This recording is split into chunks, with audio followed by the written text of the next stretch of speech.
Hey everybody, D-Swizz Wildcat back with another video. Today we're going to be recapping our game against Miami of Ohio yesterday. Please make sure to like, subscribe, and share this video on all major platforms. Now let's talk about this. Alright, so I'm one of those guys that tends to like my bad news before my good news. So we're going to talk the bad from yesterday before we get to the good.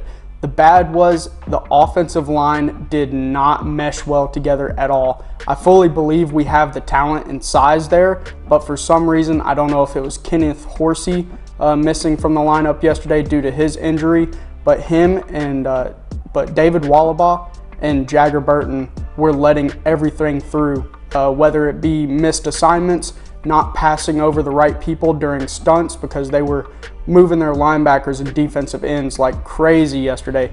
They were stunting all over the place, just in and out, and far too often we were having a free rusher come in because the guard would go out to the defensive end and the tackle was left with nobody, or vice versa. The tackle would come in and the defensive end would just rush around the edge, just completely free. Will Levis got sacked way too much last night. I don't have the exact stats on me, but it was at least 5 that I can remember. And playing against a MAC team, that's absolutely horrendous. Cannot happen. We have to shore up the left side of that line. I don't know if that's getting Kenneth Horsey back or really ripping into Jagger Burton and David Wohlabaugh, but something needs to change before we go down to the Swamp next week. I watched the Florida game last night, and they've got some absolute athletes that will eat up Will Levis next week if that does not get shored up. Another bad that I saw is our corners playing. I know this is how Brad White calls defense.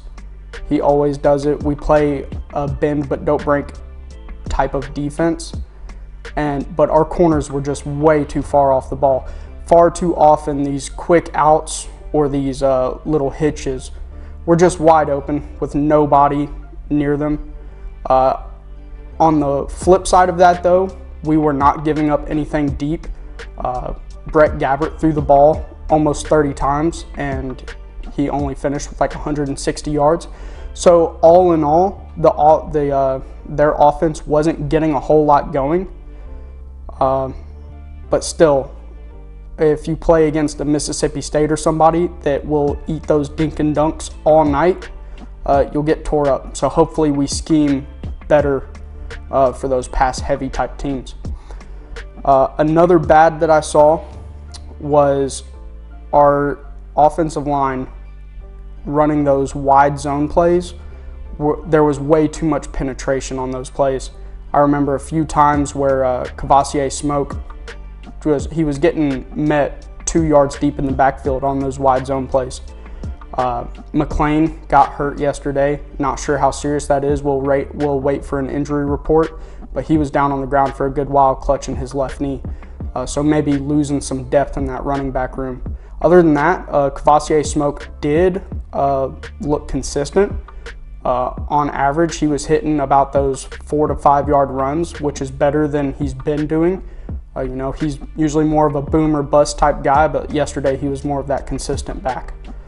Now we're going to move on to the good that I saw yesterday.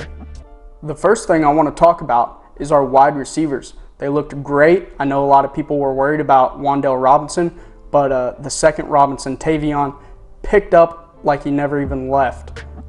He absolutely fit into that Wan'Dale mold, taking screens 40-plus yards. He did that at least once a quarter. He was just busting them for huge yardage.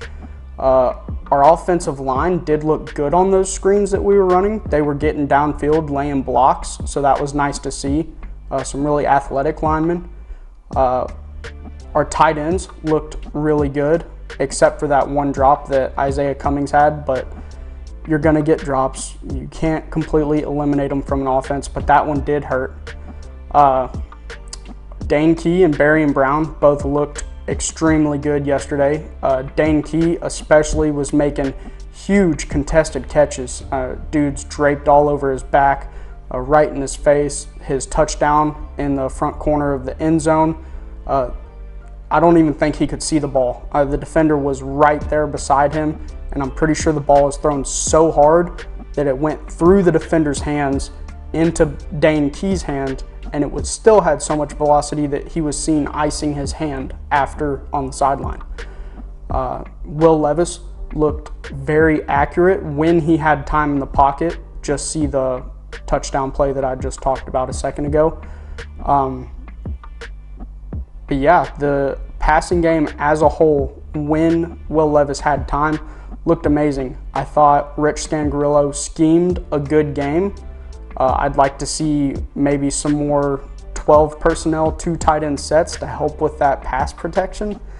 But that remains to be seen next week. How much of today was just Kentucky not wanting to show their hand to Florida, or how much of it was just getting outplayed by Miami of Ohio's defensive line?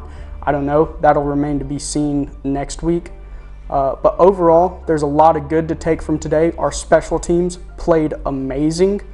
Matt Ruffalo broke his record for longest field goal in his career. He kicked a 50-yarder that looked like it could have been good from 55, straight down the middle. He had a couple more field goals that were straight down the middle. Looked really good. Our kick return game looked amazing. Barian Brown took the first one. He took it about 25 yards, and I could see it then. I was like, oh, this kid's got that itch. He wants to take everything back. And the very next opportunity he had coming out of halftime to return a kick, that's exactly what he did. He took it up the right side of the field. He saw a door to the left, and he bust through it, outran everybody on that team. He almost dropped it before the goal line, but luckily he didn't. The pylon cam confirmed it, that it was across. He got laid into a little bit for that, so don't expect that to happen again, hopefully. But that kid is special too. Really a lot to like out of our freshmen.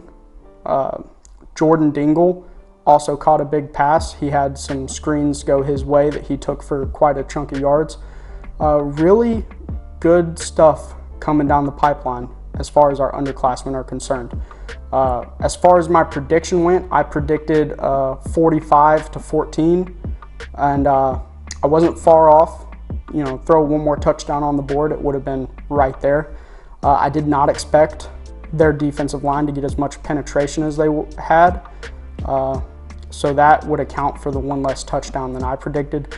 But I did predict us to cover that spread easily, and I'm do the quick math in my head. I think the over hit, so most of everything I predicted was correct, but that offensive line needs some shoring up, 100%. We'll see next week in the swamp. Please watch out for my channel these coming days, because I will have a Do Better series coming out where I talk about the teams that maybe didn't perform their best this past week or lost to teams they shouldn't have lost. So I'll have that Do Better series coming. I'll have the preview of Florida coming up sometime this week, probably Tuesday. And then I will also have just every other game you should watch out for, just previews of the big games of the next coming week. So thank you guys for watching. Please make sure to like, subscribe, and share this video on all major platforms. Y'all have a great day.